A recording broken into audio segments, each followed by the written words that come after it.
পঞ্চমুখী ভোলানাথ তার 5 বদনেও বলে সম্পন্ন করতে পারেন, আমি এক অধমা, আমার নেই কোনো সাধনা, নেই কোনো ভজন। কিন্তু শাস্ত্রে এও বলেছে মা, ভক্ত কৃপা লাভ হলে নাকি অনেক অসাধ্য সাধন হয়। কেননা ভক্ত কৃপা লাভ না হলে কখনো গোবিন্দ কৃপা লাভ হয় না। তাই সকল বাবা মায়েদের চরণ ছুঁয়ে বলছি মা গো, সকলে কিঞ্চিত কিঞ্চিত পদধূলি এই অধমার মস্তকে দিয়ে আশীর্বাদ করবে, আমি যেন গৌর গোবিন্দের নাম গুণাগুণ আস্বাদন করিয়ে কিঞ্চিত হলেও আপনাদের সকলের মনকে আনন্দ দান করতে পারি। নিতাই গৌর হরি বল, হরি বল, হরি বল, হরি বল। আজকে আমাদের আস্বাদনের বিষয়বস্তু বা পালা প্রসঙ্গ হলো শ্রীকৃষ্ণের কালীয় দমন লীলা। আসুন আমরা সকলে সবার প্রথমে আস্বাদন করব গৌরচন্দ্রিকা, তারপরে সেই গৌর যাদের কৃপা নিয়ে আমরা বৃন্দাবন লীলায় প্রবেশ করব। নিতাই গৌর হরি বল, হরি বল, হরি বল, হরি বল।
Oh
এখানে পদকর্তা আমার কি কলম দিলেন মা? গৌরাঙ্গ সুন্দর প্রেমে বড় বড় ভ্রময়ী যমুনার তীর। প্রভু আমার সেই পূরবের ভাবে বিভাবিত হয়ে আজকে সে যমুনার তীরে পরিদর্শন করে বেড়াচ্ছে। এই যে আমার গৌরাঙ্গ সুন্দর বাবা, তিনি কে ছিলেন? তিনি ছিলেন আমাদের এই কলিযুগের ভগবান। এই যে আমাদের কলিযুগের ভগবান শ্রীকৃষ্ণ শ্রী চৈতন্য মহাপ্রভু, তিনি এই কলিযুগে কেন অবতীর্ণ হলেন না? কেননা প্রভু আমাদের এই কলির কবলে পতিত জীবগণকে উদ্ধারের জন্য তিনি সেই গোলক ধাম থেকে এসে ভূলোকে অবতীর্ণ হয়েছে। শ্রীকৃষ্ণ শ্রী চৈতন্য মহাপ্রভু আমার নদিয়ায় নবদ্বীপের মাটিতে জগন্নাথ মিশ্রের আঙিনায় সচী মায়ের গর্ভে তিনি অবতীর্ণ হয়েছিলেন, তাই না? কিন্তু প্রভু যে আমার এই কলিযুগে নেমে আসলেন, তার তো কিছু একটা কারণ আছে, তাই না বাবা? কেননা আমরা যদি কেউ ভালো থাকতে শুরু করি, তারপরে কি কেউ খারাপের দিকে যেতে চাইবো? কি বাবা, চাইবো? চাইবো না, তাই না? এই যে আমরা এই ধরে নিন এই বৈদ্যুতিক ব্যবস্থার মাধ্যমে যে আমরা সকলে জীবনযাপন করছি, তাহলে হঠাৎ করে যদি কিছুক্ষণের জন্য লোডশেডিং হয়ে যায়, কারেন্ট যদি না থাকে, আমাদের কি অবস্থা হয় না? একদম অন্ধের ন্যায় হয়ে যায় আমরা, তাই না? সেই কিছুক্ষণের জন্য আমরা কিছুই দেখতে পাই না। কিন্তু আগেকার দিনের মায়েরা তারা কেমন করে জীবনযাপন করতেন? সেই হেরিকেন, লণ্ঠন, কুপি এগুলো চাইবে, তাই না? কিন্তু এখনকার দিনে যে আমরা এই বৈদ্যুতিক ব্যবস্থার মাধ্যমে আমাদের জীবনযাপন করছি, হঠাৎ করে কি আমরা সেই আদিম যুগে ফিরে যেতে চাইবো না? চাইবো না। তাহলে একটু ভেবে দেখুন, প্রভু যে আমার আর 3 যুগে অবতীর্ণ হয়েছিলেন, তিনি কোথায় জন্ম নিয়েছিলেন মা? রাজগৃহে। তার পরিধানে কি ছিল? রাজবেশ। আর 3 যুগ কোন যুগের কথা বলা হয়েছে না বলুন তো? সত্য, ত্রেতা, দ্বাপর। এই 3 যুগে প্রভু আমার রাজগৃহে অবতীর্ণ হয়েছে।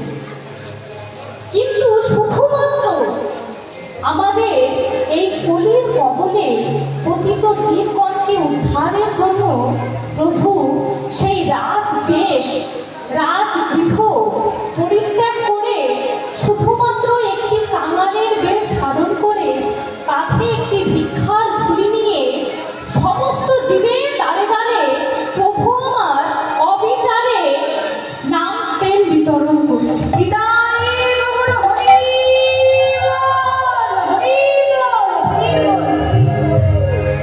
কিন্তু প্রভু যে আমাদের জন্য এত কষ্ট করে বাবা সেই গোলকের প্রেম ধন আমাদের জন্য প্রভু নিয়ে আসলেন, কিন্তু আমরা কি দিনান্তে একবারও সেই প্রভুকে স্মরণ বা প্রভুর সেই নাম স্মরণ কি কেউ করছি? তা আমরা কেউ করছি না। আমরা প্রত্যেকেই এই সংসার বিষয়না বলে নিজেদেরকে প্রতিনিয়ত দগ্ধীভূত করছি। এই সংসার বিষয়না বলে প্রতিনিয়ত আমরা আমার করে আমাদের এই সোনার দিনগুলোকে আমরা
অন্তরে কৃষ্ণ ভক্তি হয় অন্তর।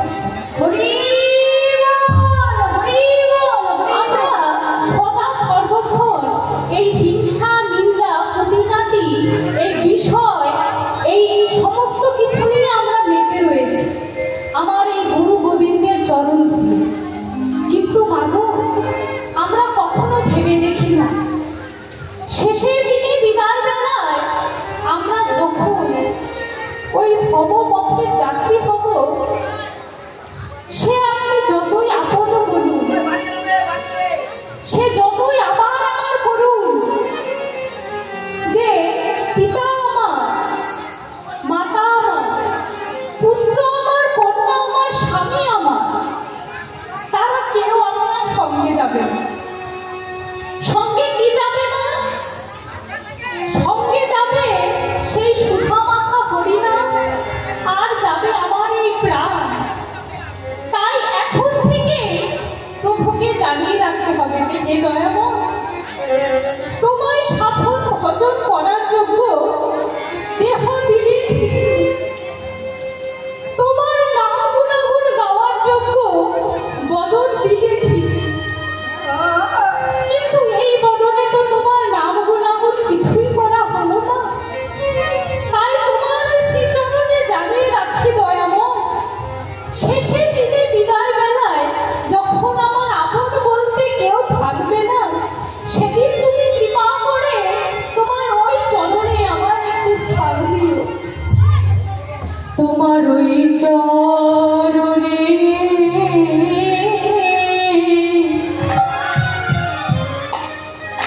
একটু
শেষ দিনে বিদায় বেলায় আমি যখন সেই ভব সমুদ্রে একা পথের যাত্রী হব, তুমি কৃপা করে তোমার ওই চরণে আমায় একটু স্থান দিও। নিতাই গৌর হরি।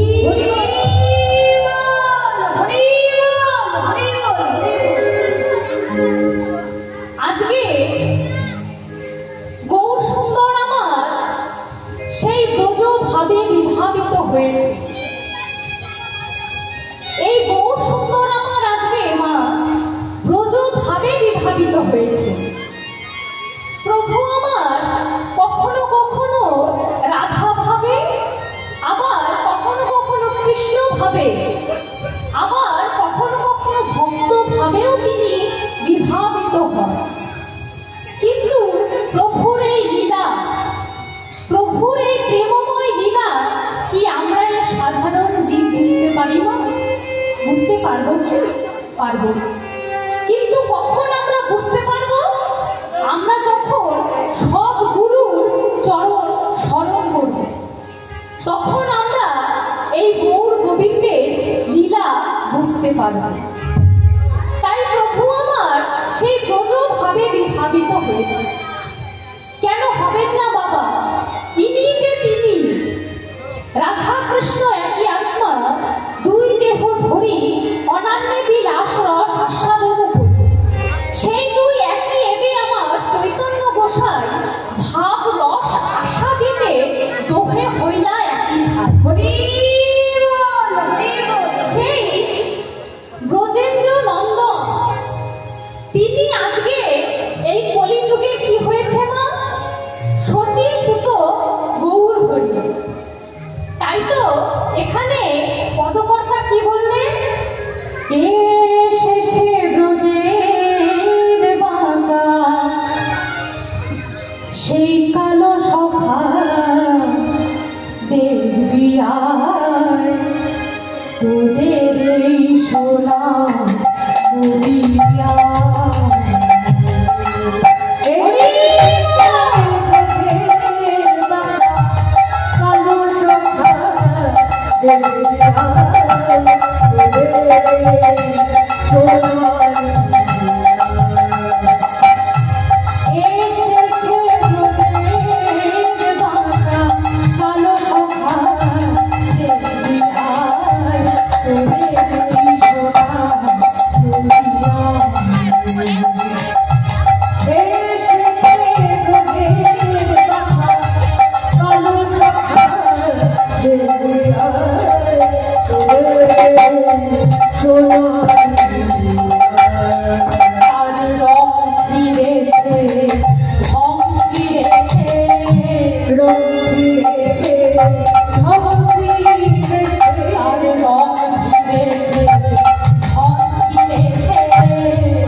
Krishna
একটু ভেবে দেখবেন মা, আমরা যে জাগতিক জগতের জীব, আমরা যদি হরিবাসর প্রাঙ্গণে যাই তাহলে আমরা কি খালি আসন ছাড়া কি আসন গ্রহণ করি মা?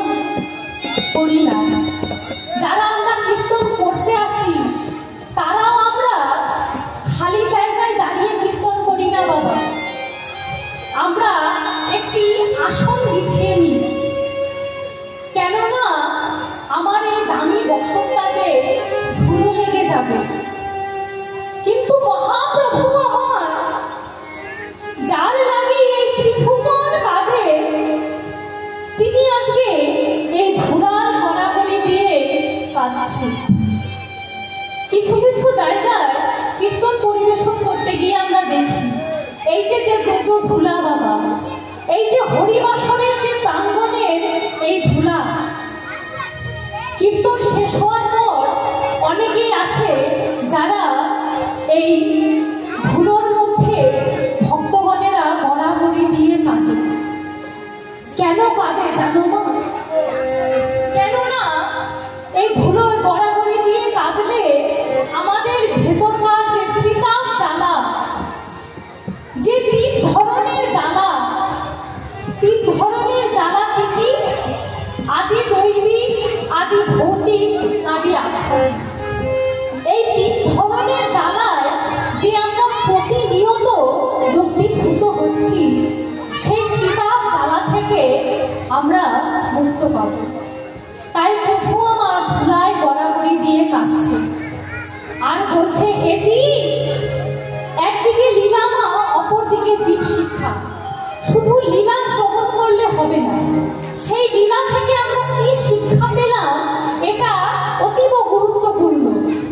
প্রভু ধুলায় গড়াগড়ি দিয়ে কেঁদে আমাদের মতো এই জীবগণকে শিক্ষা দিলেন, হে জীব, এই ধুলায় তোমরা যদি গড়াগড়ি দিয়ে কাঁদো, যদি এই হরিবাসর প্রাঙ্গণে কোনো অকিঞ্চন বৈষ্ণব, কোনো বৈষ্ণব যদি এই হরিবাসর প্রাঙ্গণে এসে উপস্থিত হয়, তাহলে তার পদধূলা এই হরিবাসর প্রাঙ্গণে লেগে থাকে।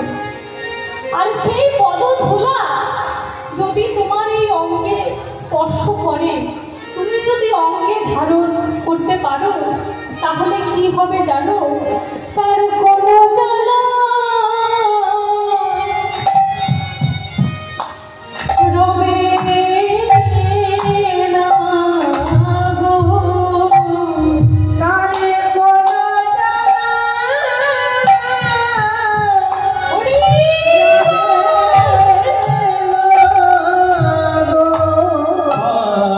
কোনো জ্বালা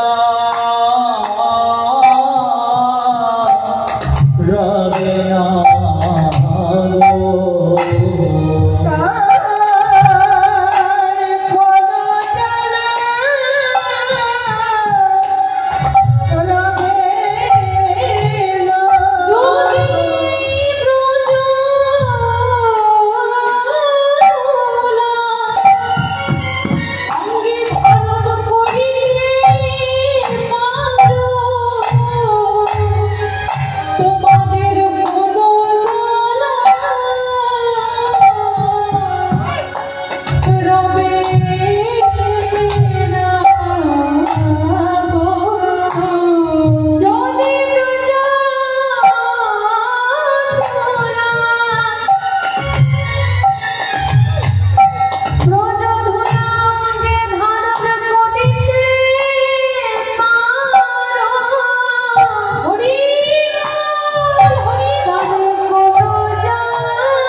ধারণ করতে পারো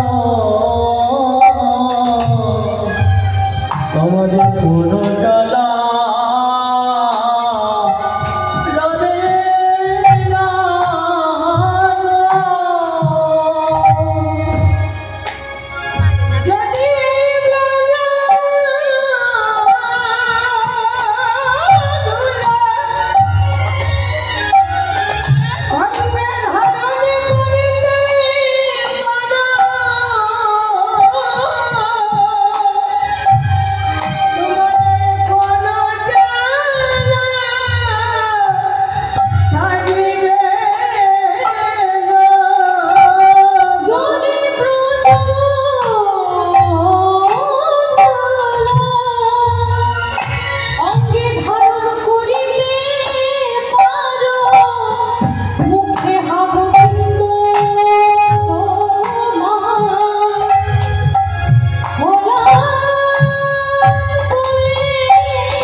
যদি ব্রজ ভোলা আমাকে ধারণ করতে পারো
তিনি সেই ব্রজ ভাবে সেই পুরবের ভাবে বিভাবিত হয়ে আজকে প্রভু আমার হা কৃষ্ণ গোবিন্দ বলে কাঁদছে, বলছে কৃষ্ণদা কোথায় আমার মাতা পিতা, কোথায় আমার সখা, কোথায় আমার সেই ব্রজ ললনা।